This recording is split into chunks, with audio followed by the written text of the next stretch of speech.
Everyone, আশা করি সবাই ভালো আছেন। তো আজকে হচ্ছে যে দেখেন ছাই মাছ নিয়ে আসছি বাজার থেকে। তো হচ্ছে যে এই ছাই মাছগুলো হচ্ছে যে হালকা ঝোল করে রান্না করব। তো আশা করি ভিডিওটা ভালো লাগবে, দেখতে থাকেন সম্পূর্ণ ভিডিওটি।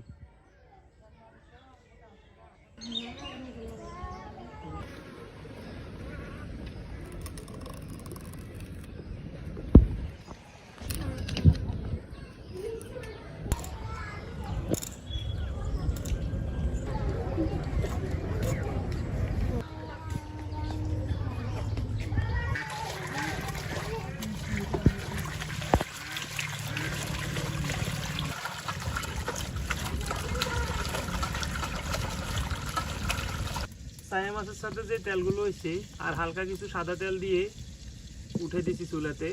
হচ্ছে যে আগে শতালি রাখতেছি। মাছের থেকে তেল কিন্তু খুব ভালো বাইরেছে। দিয়ে দিচ্ছি হচ্ছে যে মাছগুলো তেলে।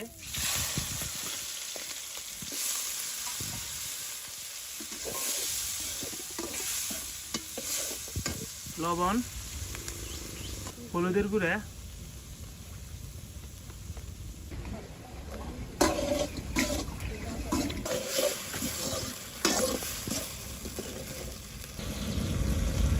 তো শতালনি প্রায় হয়ে আসছে, এখন নামাই নিব এগুলো। তো ছাই মাছ যেগুলো আছে এগুলো হচ্ছে যে এগুলোর সাথে হালকা আলু দিব চিকন চিকন করে। তো দেখেন আলুগুলো কুটতেছি।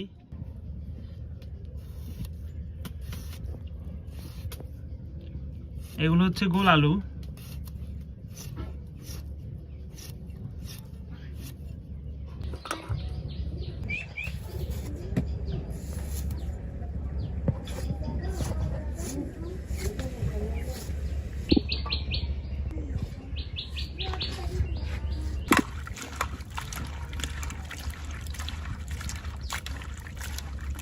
তো এখানে দিয়ে দিচ্ছি তেল।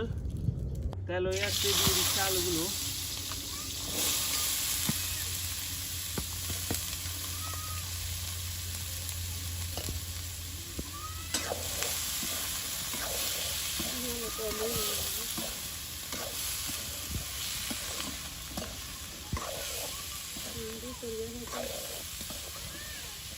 তো দিয়ে দিচ্ছি লবণ,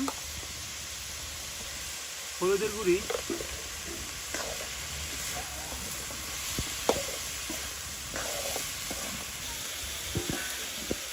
পেঁয়াজ কুচি,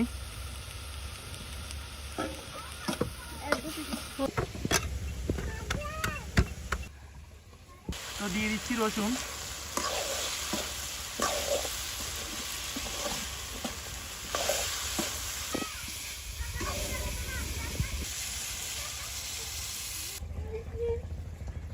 দিয়ে দিচ্ছি মরিচ,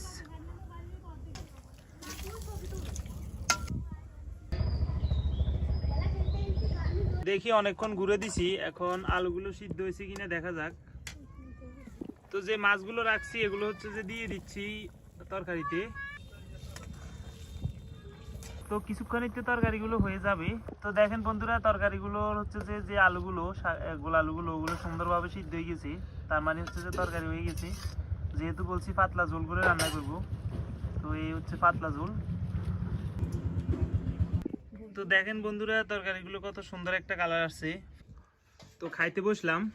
এই যে দেখেন তরকারি, দেখা যাক, নেওয়া যাক। পাতলা ঝোল, একদম ঝোল তরকারির আগে পড়ে যেতেছে পাতলা ঝোলের কারণে।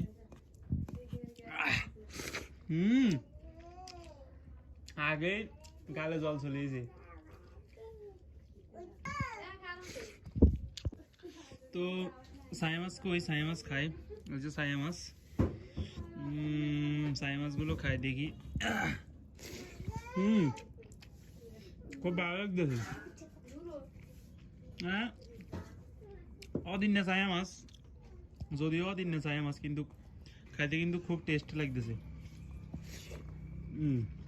বুঝছো, আলুগুলো খুব সুন্দরভাবে সিদ্ধ হয়েছে।